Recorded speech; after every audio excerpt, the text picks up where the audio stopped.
Most designers I speak to don't struggle with design. They struggle with showing it. You could be the best brand identity designer, best illustrator, best logo designer, but if you struggle showing the work on your portfolio, you're going to struggle to attract clients and you're going to struggle to show your value. It's not just about sharing pretty images of your work. It's about showing how you're different. So on this series brought to you by Framer, I'm going to review your portfolios that you send me on the channel. I'm going to look at things that are working, things that don't work, and how small changes to writing or to layout can have huge impacts on gaining more clients or just having a better portfolio. If you've ever felt unsure about your portfolio, then this series will help. So this first one, Aleksander Pietrax, I can't say your name, but wow, what an introduction. When you enter the portfolio, it's just interesting straight away. I love the black and white aesthetic. I love the sans serif and block type and the serif design here. From sketch to reality. I love it. But what do you do? Design architecture and visual interaction. Okay, let's try and work this out. Ooh, I do like this a lot. This just feels nice. Now, one thing that's getting me here is that although this is laid out really nicely, I would have always put imagery here, but let's see. So Alpine X, Esport Brand Identity. Nice. I love it how you can click on it and scroll down, look at the next one. There's a bit of an issue there when you click on the next one down from it. It kind of goes a bit crazy, but that's okay. So with this work that you're showing here, it would be great to expand on what it's for. So when a client is looking at your portfolio, you've got to instantly think like, how are the client going to perceive this? Obviously, this is an esport brand identity, but there's no brief in there. There's no challenge. It just feels like you've put work in there. So although the website looks amazing and I really do like it and the work is there, there's no context. I do like the fact that you've shown it all the brand guides in the brand of it. And I love the illustrations that you've used and the typography and everything. But there needs to be more context. If you take a look at my website, one thing that we wanted to make sure in this new development, because we just recently changed our website, is that we're getting information straight to the client of to who we are. We want to show clients our work straight away visually and offer them to click in, and we also bring context to the project that we're showing. This is more important than layout in my opinion, because it's showing you online through SEO, but it's also providing that context. So the client isn't just looking at this cool logo with a box. It understands that it's a monthly subscription service. What I love about your design here is the hero section. It's very utilitarian. I like it. The menu is cool as well. I think I've just highlighted it all. Contact page. Let's do it. I love that. This is the most important part of a portfolio, is not just showing your work, but giving an easy step for someone to come and email you. What would be nice is instead of just having this email there, it would be great to have a contact form, but it depends on how you work. If you're just doing contact like this, absolutely fine. The other work that you're showing here, it's cool, but I need more context. Let's try and click in. When I click in, I'm not getting the context. So I love your design, Aleksander. I think it's cool, but I think the work needs to have context. So Treasure, brand identity designer based in Nigeria, crafting distinctive story-driven visuals for modern brands. Yeah, I love this. And you can definitely tell this is made in Framer. You've got this amazing component here with some of the work. I love it. It's an experience, that's the difference. And I love all of these interactions. So let's go down, selected work, outbound. Let's go on to this one. I love how everything just molds together really nicely. Easy transitions throughout this. Guys, this is what I'm talking about. Having information in here is so important. Ooh, that logo type is good. I love it. These ink traps are really trendy. They're on trend at the minute, but they're also really valuable for viewing logo types at small scales, because it's got a bit of a serify thing that's happening, and serif typefaces are really easy to read when they're small. That's why a lot of books, like Kindle e-readers or whatever, they all have a serif typeface. There's more contrast between thicks and thins, and the great thing about ink traps is that you get that contrast, but in a sans serif form. I love this. I love the context. So travel app that takes the stress out of planning. Outbound. Love the logo type, and here's the icon, which is also in the kind of logo type here as well. Love the imagery. You've shown the mock-up. This is a clean design. And you know, this icon works so nicely because it's not corporate. It's like really organic. Look, even this has got a bit of a slight differentiation here. I really like that. It makes it feel more human, right? It doesn't feel like Google Maps where it's all precision. Oh, we've got, ooh, that's cool. Yeah, I love that. That's great. I think you're showing this in context really well, how it works, specifically the icon, a lot. One thing I feel like it's lacking is the behind the scenes. Now, I don't mean to keep using my portfolio as a place to like refer back to. My portfolio isn't the best portfolio, it is just our portfolio. But one thing we've realized is that clients really do care about the behind the scenes, about how something was created. And if you scroll down from the scroller box project here, you'll notice that I'm showing intentional images of the design process of me sketching, of me showing the work. What this does is it actually takes the client on a bit of a journey. It shows them how the magic happened, and there's no gatekeeping. It feels more like the client gets to be part of it.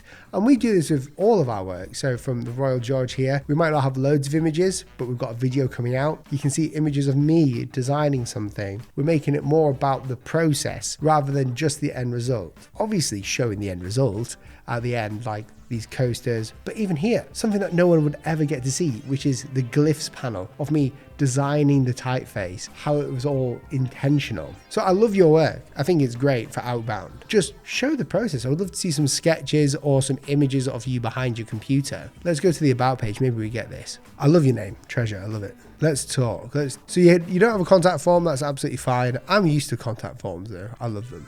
Here's another one. Warp emotion-driven branding for a Web3 fintech. Whoa. I love it. Warp is a great brand. Look at this. All that you're showing lots of mock-ups, and you're not just showing the brand identity, as in you're not just plastering it with logos, which I really appreciate, but you're showing imagery surrounding it too. Really cool contrasting mock-ups brings it to life. And these animations in Framer are actually really easy to create as well. So when I go into my website here and I go to the stack and I just click out to get to here, we have an effect which is appear. So the trigger is on appear. It's a custom. So when we go into here, it just scrolls up nicely. And that's how easy it is to create in Framer, this appear effect. So Treasure, I love this project and I love your website. What I'd love to see more of is the behind the scenes, your sketches and everything else. And it really brings that human part of the design back. It shows not just your end result, but the craft. The best place to design your portfolio website is on Framer. It's so easy. We designed ours from the ground up. We didn't use a template. However, if you just go to Framer for completely free by clicking the link in the description and you create, let's create a new project. When you do, you don't have to design from the ground up.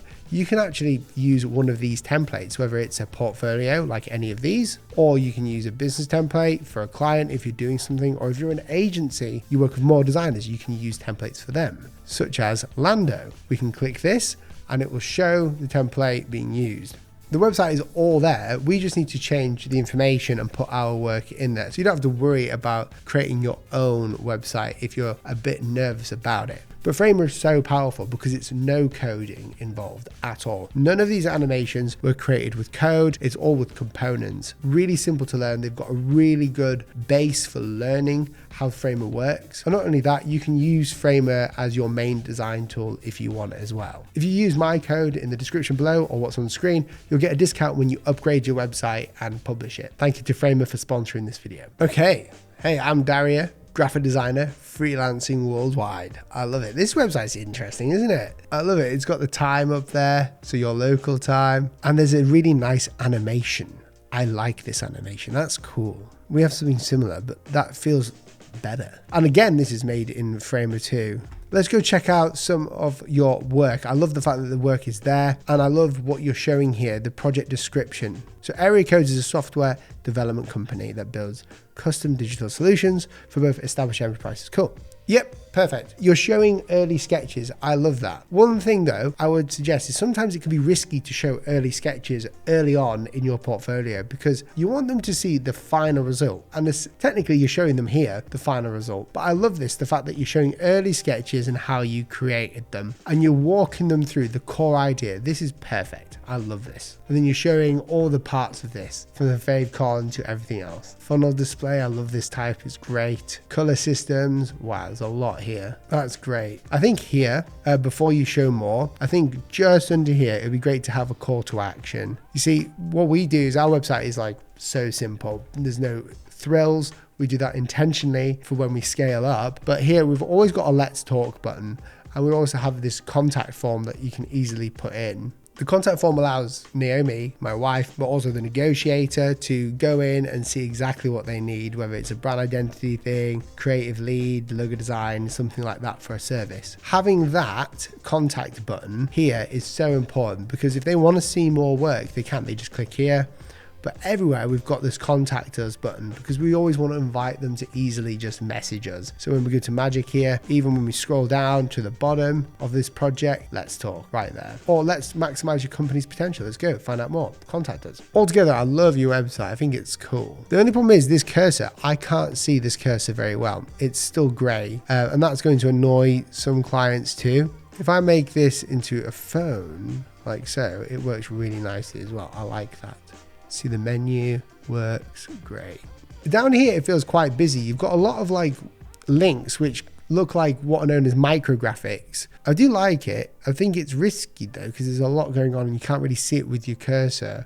But who am I to judge? This website is really nice and you've got some really nice work here. The Equinox, you're following the system. I like it. Mystically Designs. You want me to judge you hard according to the post here. Number one, you're on Behance. I think Behance is great if you want to show off your work and have it on there, but a website is so much more important. You can brand the website however you want, share your work, have your work placed and laid out in ways that you want. It just works better. Okay, so we've got Electric brand identity. Okay, so the images here that you've put on are really pixelated. That's not good if you're going to read it. That's the only problem with just putting your whole portfolio on as pictures. We always used to do this, but the problem is it becomes hard to read. So Electric is an aspiring graphic designer who started designing in early 2022. You're from England. What's up, England boys? You're deeply into football. Nice. I love the graffiti style you've got here. If this is your logo, I think it's full of personality. It's got that kind of cyberpunk color to it, and it's full of personality in there. When it comes to like designing brand identities, I think this is really cool here, what you've done here, this lockup. I think this part here is really good. You've added your icon. You've chosen a good typeface that is readable whilst also showing your personality. The only problem is with things like this with your lettering, it's really difficult for some people to read because it's so artistic. It's not legible enough, but it does show personality. These pictures and stickers, great, love them. You're an aspiring designer. Well, dude, I think your lettering skills, and I reckon you're one of those who does a bit of graffiti art. I think they're great. I think your skills are good. Or what we need to do is hone them in and create a website for them so that you're not showing your brand, but you're showing other brands. Crafted is a bold letter. It's a fluid G. Its sweeping tail sharply morphed into a jagged thunderbolt, combining a letter form and lightning into one dynamic shape to evoke surging power and energy. I love that. I love how you think about your icons as well. Now, for your portfolio as a whole, what I think is important to do is have a system of how you show them. And right now there isn't a system. It feels very much like there's a lot of information. Like here, the design is very hard to read because of it's right justified text. I understand the micrographics and everything, and you wanted it to be kind of in a bento grid, but that can have like serious ramifications for someone reading. I love the information you put in here though. So when showing work like this, it's important to lay it out in a way that it's easy for someone to read. And that's why a lot of portfolios are kind of boring. I'm going to get told off for saying that, but if you go to like Pentagram, which is what someone else told me to go and have a look at in the comments, and you scroll down, if Pentagram would like to work, for instance, when we go into here, it's very much simplicity. All the images are very simple, and it's letting the work kind of speak for itself whilst also giving a little synopsis and some quotes as we go. I love this style. I think it works really well. People get to see what the designers have done. And because there's so many images, there's a lot going on, and it shows not just the logo, but how the brand works as a whole. So whenever you show work, take it from like Pentagram and other esteemed agencies, which is what we did, that you should always show it the work as the main thing, but provide context around that and don't overwhelm them with what they're seeing. One thing at a time, similarly to like this, where you have one section and then another. Guys, if you enjoyed watching this, subscribe and I'll catch you in the next one.